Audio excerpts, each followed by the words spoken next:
नमस्कार साथियों। आज की दिनांक है 8 जनवरी 2023। अंक हमारा 148वां 148। आज के दिन के महत्वपूर्ण राष्ट्रीय और अंतर्राष्ट्रीय घटनाक्रम पर हमारी ये क्लास रहेगी साथियों। आपको इसकी पीडीएफ हमारे टेलीग्राम चैनल पर मिल जाएगी, टीआर राजेश ऑफिशियल पर। विदेश में होने वाले युद्धाभ्यास में भाग लेने वाली प्रथम महिला लड़ाकू विमान पायलट का नाम क्या है? हाल ही में विदेश भी कौन सा? जापान। विदेश भी कौन सा है? तो जापान देश है। तो विदेश में पहली बार भारत की बाउंड्री से बाहर पहली बार कोई महिला लड़ाकू विमान पायलट लड़ाकू विमान की पायलट, वो भी लड़ाकू विमान की महिला पायलट पहली बार विदेश में जाकर के युद्धाभ्यास करेगी भारत की। तो ऐसा करने वाली जो महिला पायलट है वो कौन है? ऑप्शन आपके पास मोहना सिंह, अवनी चतुर्वेदी, भावना कंठ और शिवा चौहान। तो इनमें से सही उत्तर कौन सा है साथियों? तो वो है अवनी चतुर्वेदी। क्या नाम है? अवनी चतुर्वेदी। अवनी चतुर्वेदी है वो कौन से देश में जाकर युद्धाभ्यास करेंगी? तो जापान में जाकर के युद्धाभ्यास करेंगी। भारतीय वायुसेना का युद्धाभ्यास जापान के साथ होने वाला है। वीर गार्जियन युद्धाभ्यास, इस युद्धाभ्यास में वो क्या लेने वाली है? भाग लेने वाली है साथियों। इसके अलावा आपको जो बात ध्यान रखनी है साथियों, मोहना सिंह के बारे में ध्यान रखिएगा। अवनी चतुर्वेदी और भावना कंठ तीनों एक साथ ही कमीशन की गई थी एयरफोर्स में लड़ाकू विमान उड़ाने के लिए। एयरफोर्स में तीनों एक साथ ही लड़ाकू विमान उड़ाने के लिए कमीशन की गई थी। तो तीनों महिलाओं की वीरांगनाओं के नाम याद रखिएगा। हम कई बार क्लास में लड़कियों से भी पूछते हैं, बच्चियों से पूछते हैं तो कि 3 महान महिलाओं के नाम बताओ जिन्होंने देश के लिए कुछ किया है। तो वो 1-2 नाम बताते हैं, फिर आगे नाम उनको याद ही नहीं आते और फिर वो फेमिनिज्म वाला कार्ड खेलते हैं कि महिलाओं को पीछे रखा जा रहा है। मतलब खुद आप भी नाम याद कीजिए ना। तो ये 3 महिलाएं और चौथी महिला शिवा चौहान। शिवा चौहान देश की पहली ऐसी महिला फाइटर हैं, महिला सैनिक है जिनकी नियुक्ति देश के नहीं दुनिया के सबसे दुर्गम, सबसे ऊंचे लड़ाकू युद्ध क्षेत्र में हुई है। कहाँ हुई है? लद्दाख में हुई है नियुक्ति शिवा चौहान की। ये पहली महिला है जिनकी नियुक्ति वहां हुई है। तो ये बात भी ध्यान रखिएगा साथियों। वीर गार्जियन युद्धाभ्यास किन के बीच में हो रहा है? तो भारत और जापान के बीच में हो रहा है। जापान के हयाकुरी एयर बेस पर यह युद्धाभ्यास होगा।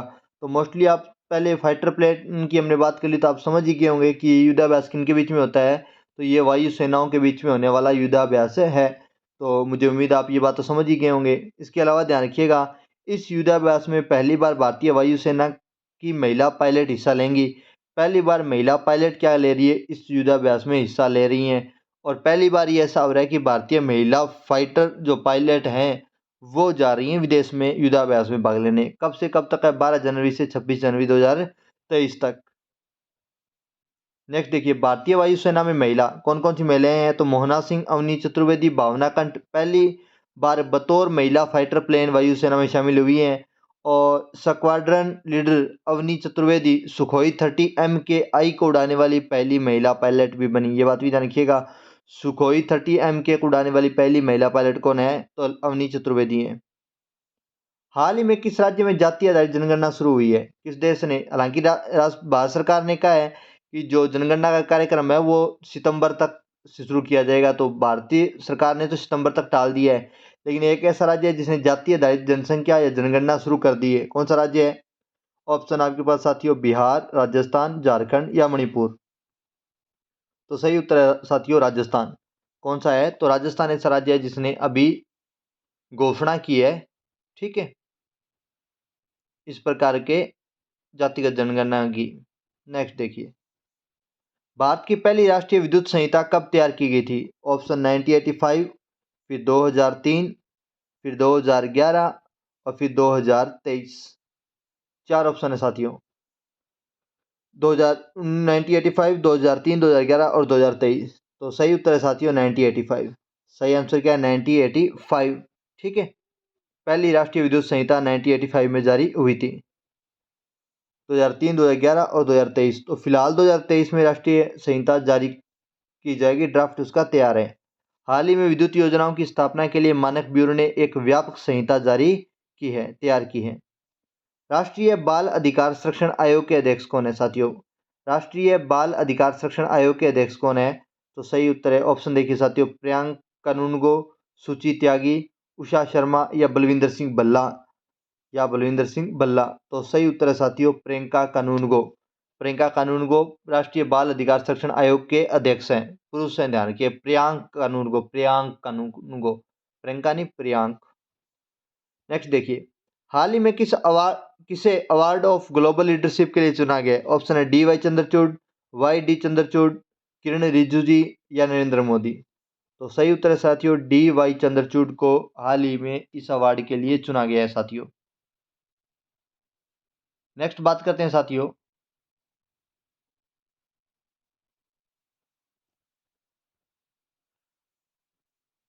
अवार्ड ऑफ ग्लोबल लीडरशिप किसे मिल रहा है, कौन दे रहा है? तो हार्वर्ड लॉ स्कूल सेंटर द्वारा ये अवार्ड दिया जाएगा साथियों। चीफ जस्टिस कौन है हमारे? तो डी वाई चंद्रचूड़ जी हैं। 9 नवंबर 2022 को 50वें CJI के रूप में इन्होंने शपथ ली थी। मैं आपको ऐसे बता दूं साथियों, मुख्य न्यायाधीश होने का मतलब ये नहीं है कि ये कोई स्पेशल पावर है इनके पास। सभी न्यायाधीशों के पास जो सुप्रीम कोर्ट में होते हैं उन सभी के पास समान अधिकार होते हैं, ध्यान रखिएगा। लेकिन जो ऑफिशियल वर्क होता है, प्रशासनिक काम होता है, वो इस अधिकारी को या इन जज को क्या होता है, थोड़ा ज़्यादा होता है। समझ पा रहे हो? ऐसा नहीं है कि अगर ये एक बेंच पे बैठे होंगे तो सभी का निर्णय समान ही माना जाएगा। ऐसा नहीं है कि ये एक बैठे हैं, इनका निर्णय थोड़ा ज़्यादा पावरफुल, नहीं नहीं, सभी का निर्णय समान है। लेकिन अंतर क्या आ जाता है कि वहाँ पे जो भी डॉक्यूमेंटिक वर्क होता है उस पर साइन इनके होते हैं, बाकी किसी के साइन नहीं होते। इस वर्ष 17वां प्रवासी भारतीय सम्मेलन कहाँ पर आयोजित किया जाएगा साथियों? 17वां प्रवासी भारतीय सम्मेलन, ऑप्शन आपके पास इंदौर, जयपुर, काकीनाडा और पुरी। तो कहाँ किया जाएगा साथियों? तो इंदौर में किया जाएगा। कहाँ किया जाएगा? इंदौर में आयोजित किया जाएगा साथियों। MP इस बार थोड़ा चर्चा में साथियों, हर दूसरा तीसरा आयोजन MP में किया जा रहा है, खास मेहरबानी चल रही है MP पर। नेक्स्ट देखिए साथियों, प्रवासी भारतीय दिवस 8 से 10 जनवरी को आयोजित किया जाता है। और दूसरी खास बात क्या है इस दिवस की? गांधी जी दक्षिण अफ्रीका से सत्याग्रह कर 1915 में भारत लौटे थे और उसी उपलक्ष्य में ये कार्यक्रम आयोजित किया जाता है साथियों। नेक्स्ट देखिए साथियों, इस प्रवासी भारतीय सम्मेलन में प्रमुख भागीदार या प्रमुख व्यक्ति जो इस प्रवासी सम्मेलन में भाग लेंगे उनमें है सूरीनाम के राष्ट्रपति चंद्रिका प्रसाद संतोखी और गुयाना के राष्ट्रपति डॉक्टर मोहम्मद इरफान अली। ये भारतीय हैं या भारतीय मूल वंश के हैं, ध्यान रखिएगा। नेक्स्ट देखिए, सेशल्स की राजधानी कौन सी है साथियों? ऑप्शन आपके पास साइप्रस, विक्टोरिया, नाइग्रेस या बुल्गारिया। तो सही आंसर है साथियों विक्टोरिया। सही उत्तर क्या है? विक्टोरिया। सेशल्स की राजधानी कौन सी है? तो विक्टोरिया साथियों। और इसके साथ साथियों हमारी आज की क्लास यहीं समाप्त होती है। चैनल को शेयर कीजिए, सब्सक्राइब कीजिए साथियों। जय हिंद, जय भारत साथियों।